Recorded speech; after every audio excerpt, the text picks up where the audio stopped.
Olá, queridos, bem-vindos ao meu canal Escola de Ervas e Especiarias. Eu me chamo Gabi Pastro e sou uma apaixonada pelos temperos, pelas ervas, pelas especiarias. E tô aqui para compartilhar com vocês uma questão super importante. Na verdade, nesse vídeo de hoje eu quero falar sobre horta. Horta de ervas, né? Horta de temperos, horta de plantas medicinais. Porque, claro, cada dia mais a gente está tendo essa retomada, né? Os nossos avós, às vezes até mais longe, né? Os nossos bisavós cultivavam em casa, tinham sempre temperos frescos, à mão, né? A poucas distâncias. E a gente foi perdendo tudo isso, esquecendo e não recebendo esse conhecimento de como produzir seu próprio alimento em grande volume, né? Hortaliças ou então só os temperos. E no momento que a gente está hoje, a gente tem essa busca muito grande de retomar tudo isso. E muitas pessoas me procuram com essas grandes dúvidas, né? Como manter uma horta e principalmente uma horta orgânica, né? Então, eu vou começar falando como a gente pode começar e depois eu falo como vocês podem ter uma horta orgânica, manter uma horta orgânica. O primeiro ponto importante para a gente estudar, para a gente pensar, é que nós temos dois tipos de horta, basicamente. Que elas podem ser misturadas, ser a mesma, ou ser diferentes. Existe a horta de hortaliças, então onde eu planto batata, onde eu planto alface, cenoura, beterraba, ou seja, aquilo que eu vou comer em maior volume no meu dia a dia. E existe a horta de ervas, ou horta de ervas culinárias, horta de ervas medicinais, que é onde eu posso tirar tanto os meus temperos ou os meus remédios naturais, né? Se eu tiver com uma dor de barriga, se eu tiver com uma indigestão, dor de cabeça, é dessas plantas que vão vir. E aí a grande sacada que eu sempre falo para os alunos é a gente ter em mente que são dois grupos que são um pouco distintos de cultivo, do uso, sim, completamente diferente, mas o cultivo acaba sendo diferente. Por quê? As plantas, então quando a gente pensa no universo geral das plantas, o reino vegetal, todas elas possuem metabolismo primário. O metabolismo primário pelo meio que a planta desenvolve, produz os hormônios do crescimento, proteínas, glicose, a via que ela respira, porque planta respira, a gente esquece que planta respira, por onde ela capta o gás carbônico e libera o oxigênio, ou seja, o metabolismo primário de uma planta faz parte do desenvolvimento normal de qualquer planta. Ela germina, se for de semente, ou brota, cresce, se desenvolve, se reproduz e morre. Isso toda planta tem, esse metabolismo. Umas plantas especiais, também especiais, todas são especiais, mas diferenciadas, né? São as plantas que são chamadas de plantas medicinais, que é onde seu tempero também está dentro. Então, dentro do grupo de plantas medicinais, existem plantas que a gente usa como um tempero e existem plantas que a gente às vezes só usa exclusivamente como um remédio natural. Por exemplo, o guaco. Dificilmente você vê, ou boldo, dificilmente você vê alguém temperando com guaco ou boldo. Ou, de repente, confrei, que é uma planta que o uso medicinal é um uso externo, então você não vai fazer ingestão. Ou seja, dentro desse universo menor, né? Então tem um universo grande, que é do reino vegetal completo, tem um universo menor, que é das plantas medicinais, e algumas plantas medicinais dentro desse grupo são usadas como temperos. E aí a nossa horta de ervas, você pode extrapolar para todo, que eu vou dar de dicas, para todo esse universo de plantas medicinais. Tanto se o seu uso for culinário, quanto se seu uso for realmente só medicinal. E daí o que a gente tem que ter em mente? Essas plantas chamadas de plantas medicinais, elas possuem metabolismo secundário, ou seja, um metabolismo a mais que as outras plantas. E para que serve isso? O metabolismo secundário ajuda as plantas a potencializar a sua sobrevivência. Ou seja, quando tem algum inseto, algum herbívoro querendo comer ela acelera o metabolismo secundário. Ou então quando tem diferenças grandes de temperatura, diferenças grandes de seca e chuva, ou seja, de umidade, ela aumenta seu metabolismo secundário. Ou seja, ela quer aumentar o seu poder de sobrevivência.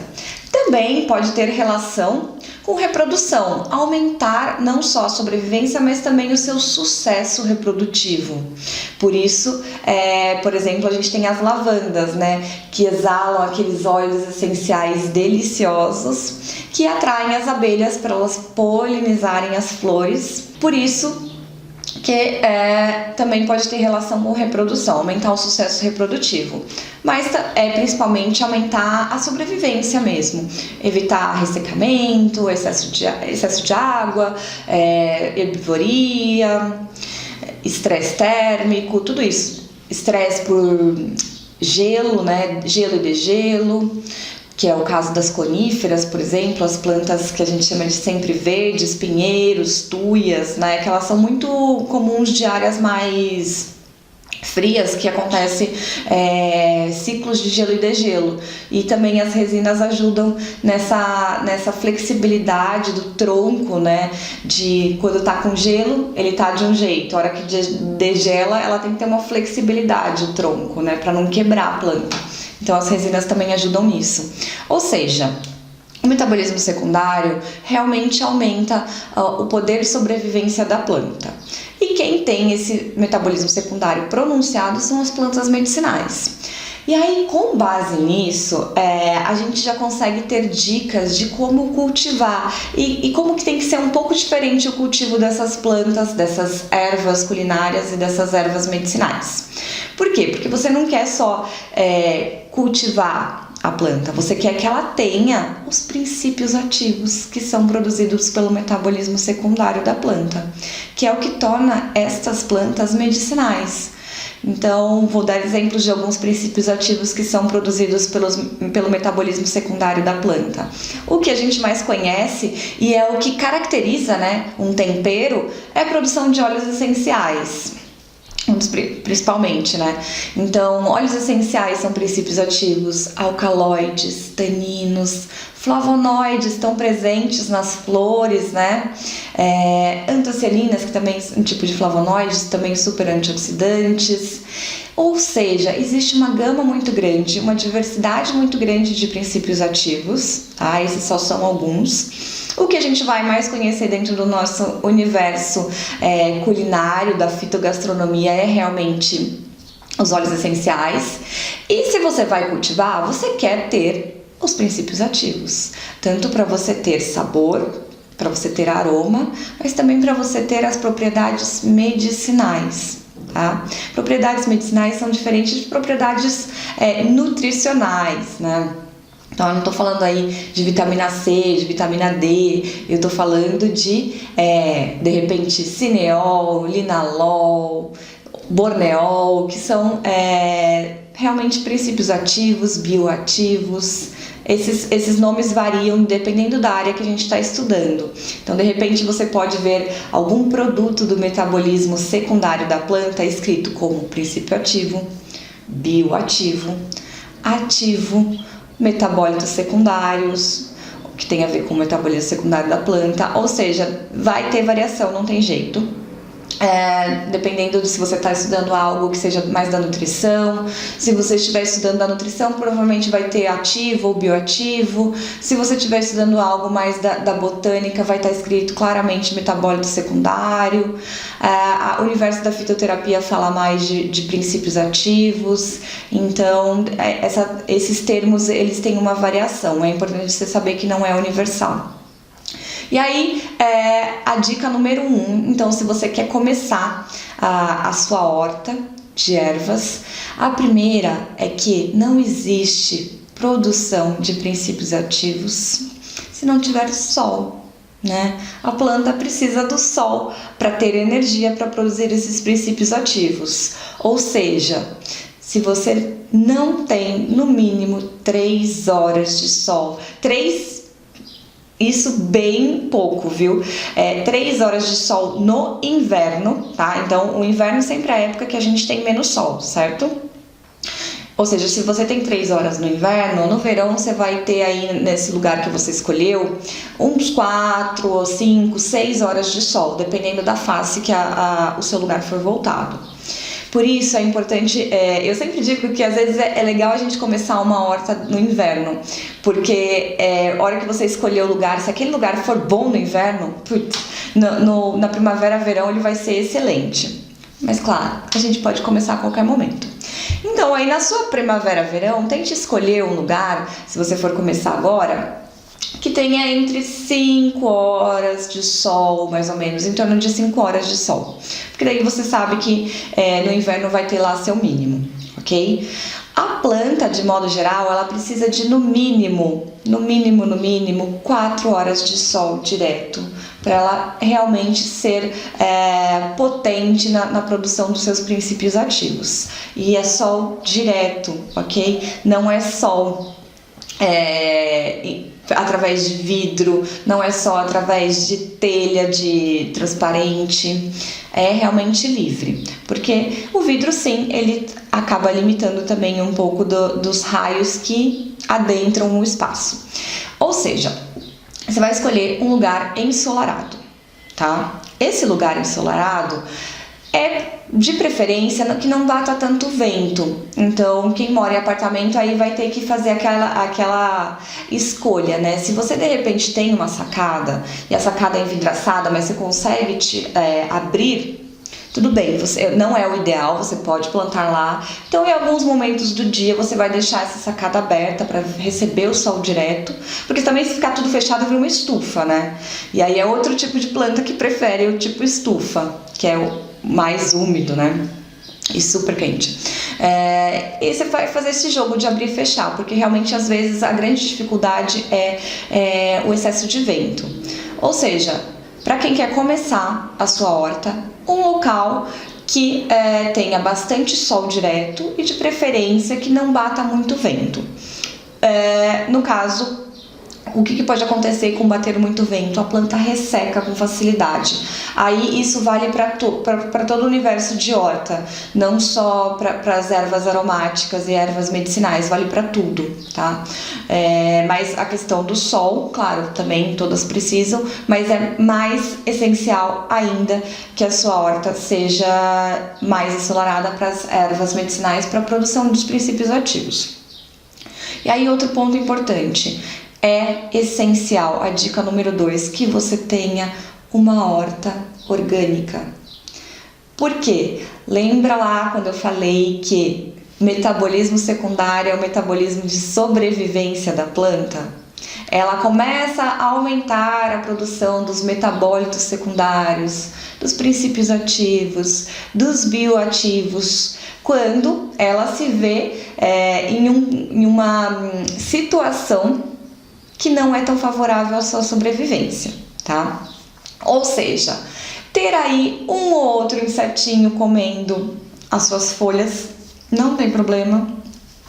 Recebo uma chuvarada de fotos de pessoas falando assim, pelo amor de Deus, olha esse meu manjericão, ele tem pulgão, ele tem larva minadora. E aí eu vou ver, tem um risquinho de larva minadora, tem 2, 3 pulgões. Gente, graças a Deus que tem. A gente tem que agradecer os insetos. Eles estão aí para melhorar, claro, em doses certas, né? Não é para ter uma infestação, mas eles estão aí para melhorar as propriedades medicinais e culinárias do seu tempero, da sua erva. Ou seja, deixa um pouco a planta tentar ali rebater aquele próprio inseto sozinha, né? Porque se você for lá, então faz a comparação da erva que de repente você tem na sua casa, ou que o seu vizinho que o seu vizinho cultiva de uma forma orgânica, e Outro lugar, por exemplo, um grande garden da vida, um grande supermercado que vende as ervas, né? Os temperos plantados. Vai lá, cheira um e cheira outro. É muito comum as pessoas chegarem perto de uma hortelã que está lá no supermercado, que está lá no garden plantada, passarem a mão e falarem, nossa, não tem cheiro de nada. Por quê?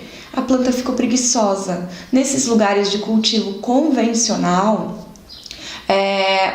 os produtores, as pessoas que estão ali trabalhando no local, eles jogam já junto com a rega inseticida, pesticida, adubo químico.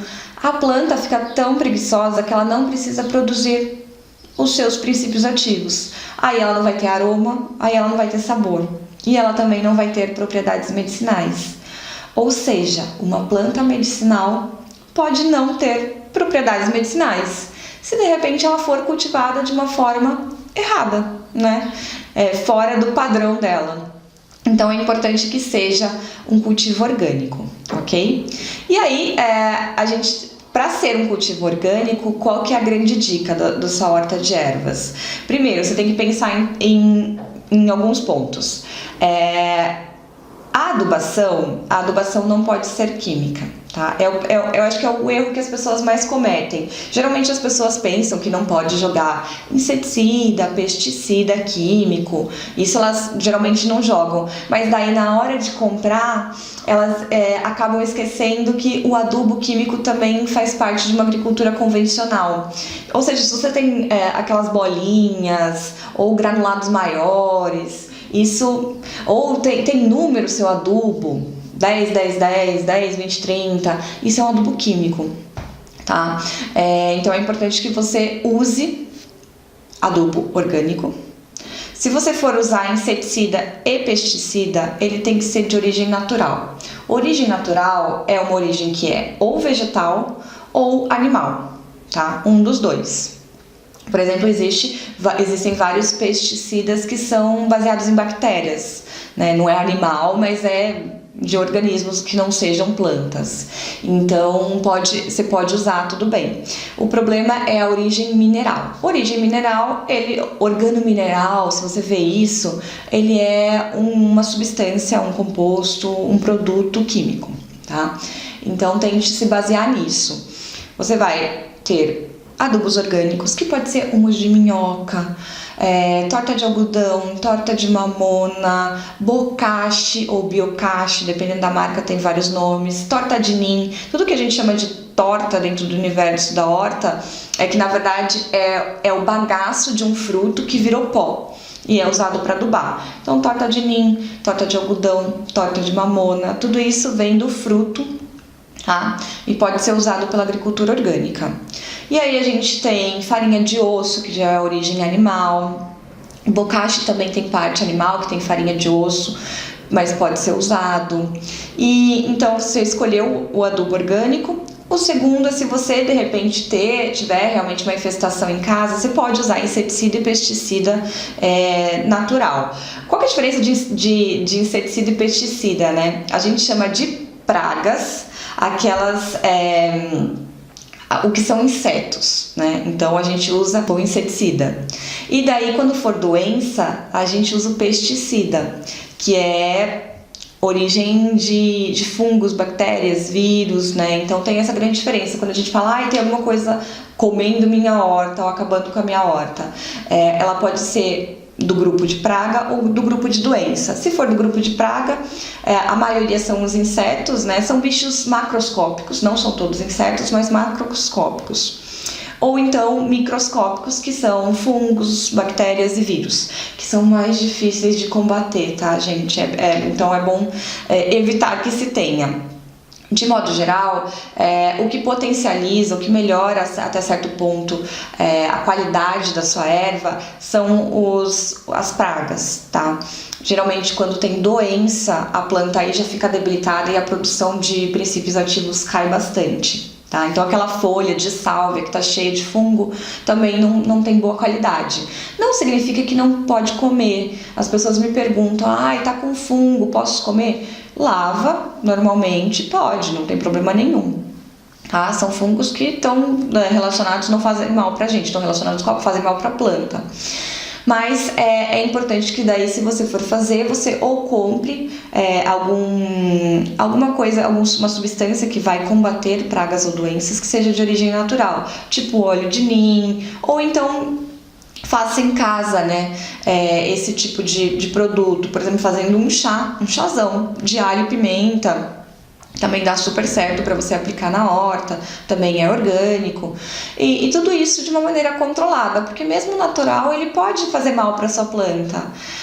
Por exemplo, se a gente aduba demais com nitrogênio, né, que é o principal macronutriente que estão dentro dos adubos que a gente compra, adubo tanto orgânico quanto de agricultura convencional, eles podem afastar joaninhas da horta, os insetos bons da horta, eles podem também aumentar os insetos ruins, ou seja, proliferar pulgões.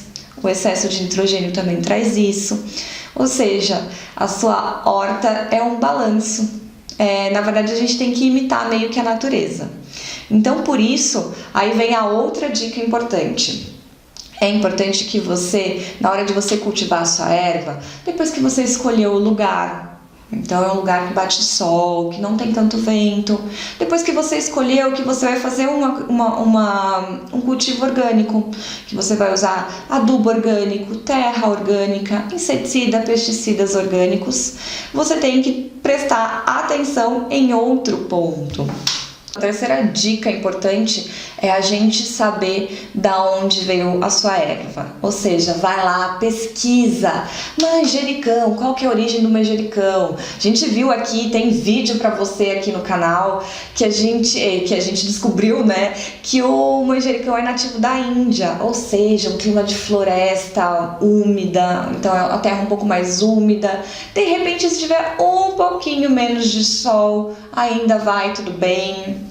Então, mas uma terra bem rica, né, em substâncias orgânicas, isso vai bem para o manjericão. Ou seja, saber aonde aquela erva é nativa, qual que é o centro de origem dela, já vai te dar várias dicas de como você cultivar ela e como você ter ela de uma maneira que você potencialize os seus princípios ativos. Ou seja, se você quer cultivar um alecrim, um tomilho, uma planta que seja do Mediterrâneo, você tem que dar para ela uma terra mais alcalina ou calcária, né? pH alcalino, pH básico, uma terra mais seca, uma terra mais drenável, ou seja, então várias vezes quando a gente vai plantar as ervas do Mediterrâneo, a gente mistura junto com a terra areia, né, para esse excesso de água, de repente da chuva ou da sua rega, ir embora, né? Então isso super ajuda. E aí você vai descobrindo, então tal planta é desse ambiente, deixa eu ver como que eu posso reproduzir esse ambiente dentro do meu espaço, dentro da minha casa. Que nem sempre, claro, vai ser possível, né? Por exemplo, dentro do universo mais fitoenergético, né, de uso da energia das plantas, a gente tem a sálvia branca. E daí a grande frustração, acho que, das pessoas que amam a energia das plantas é não conseguir cultivar a sálvia branca aqui no Brasil. Não é aquela sálvia de cozinha, tá? É a sálvia officinalis, não é essa que eu tô falando. E por quê? Porque na verdade a sálvia branca ela é nativa do deserto dos Estados Unidos. E ela cresce, se desenvolve na areia, ok? Ela pega climas de dia que bate aí 42 graus e de noite tem menos 10, menos 5. A gente não tem aqui no Brasil uma amplitude térmica igual a essa, um ambiente que seja fidedigno a esse local. E aí é um caso que a gente não consegue cultivá-la. E de repente, se alguém consegue cultivá-la de uma maneira meio tentando mesmo, vou dizer que não vai ter muitos princípios ativos, porque ela também tem princípios ativos, não princípios só energéticos. Então, é importante a gente tentar se aproximar ao cultivo dessa planta o máximo que der realmente da área de origem. Essa é a grande dica, a dica número 3 que eu quero te dar para você ter uma horta de temperos, uma horta de ervas medicinais e horta culinária com qualidade, tá? E a dica número 4 pode ser a dica mais simples que eu vou dar aqui, mas é a dica mais difícil de você aí do outro lado e meu também, né, da gente aplicar: dó de colher. É muito comum a gente ir lá ter as plantas, querer colecionar praticamente a sua horta de ervas, né? E tem uma dó muito grande de cortar, e tem uma dó muito grande de podar. Não, a gente precisa fazer isso porque as ervas, elas precisam desse dano. Lembra que os princípios ativos são produzidos quando ela se sente danificada? Então a gente precisa fazer esses danos nelas, né? Para elas também se potencializarem. E fora que algumas, elas realmente precisam, porque senão elas minguam, ou seja, senão a energia delas cai demais e elas acabam morrendo naturalmente, tá? Então, se você quer ter uma horta de temperos, uma horta de ervas medicinais, a dica número 4 é que você colha, que você use, que você pode ela. Na verdade, quando a gente está falando de horta, a poda e a colheita é a mesma coisa, tá? Porque se você vai podar, você vai usar também, né? Então, é importante que a gente não tenha dó, que a gente faça realmente o uso. E aí as pessoas me perguntam: mas de quanto em quanto tempo eu preciso podar minha planta, colher? O quanto você usar. Se você está sempre colhendo, ela sempre está vindo. Umas vão durar mais do que outras, porque tem ciclos diferentes, né? Uma salsinha, uma cebolinha, aguentam aí um rebrote de 4, 5 vezes, que você corte tudo e vem de novo, corte tudo e vem de novo. Às vezes até mais, né? Mas, por exemplo, um manjericão dura 3, 4 anos. Um alecrim pode durar 20 anos. Ok? Então é importante que você sempre vá lá e colha. Essas plantas que duram mais tempo, mais anos, tipo alecrim, você não precisa fazer podas grandes, você precisa colhe um pouquinho aqui, outro ali, né? Quanto mais lenhosa, mais rígido for o caule da planta, menos a planta precisa realmente de um corte para melhorar, né? Que esse é o caso do louro, esse é o caso do alecrim, mas pequenos cortes vão sim ajudando ele a aumentar a produção dos seus princípios ativos, dos seus óleos essenciais. Mas, por exemplo, uma salsinha, uma cebolinha, um manjericão precisa muito mais de colheita do que essas plantas mais lenhosas, tá? Mas é importante que você use. Se você não utilizar, se você não colher, a probabilidade desses princípios ativos serem cada vez menos produzidos é muito maior, tá? E a quinta e última dica é cuidado com o excesso de água, tá? O excesso, a gente mata mais as plantas por excesso de água do que por falta. A gente fica sempre olhando e fala assim: nossa, acho que ela tá passando sede. Ou então você rega e a outra pessoa também regou. Lembra que um pouco de estresse para a planta, tudo bem. Ou seja, o estresse, no caso de um pouquinho de falta de água, deixa ela mais aromática. Um pouquinho, né, para matar. Mas o estresse de excesso de água não deixa ela mais medicinal. É um problema, porque daí abre porta para a entrada de fungos, de vírus, de bactérias, de pulgões também. O pulgão entra também quando tem irregularidade na rega. Ou seja, vai lá, descobre de onde sua planta vê como que é a terra mais sequinha, a terra mais úmida. E terra mais úmida não é uma terra ensopada, tá? Vou regar tudo hoje para não regar mais. Isso não existe.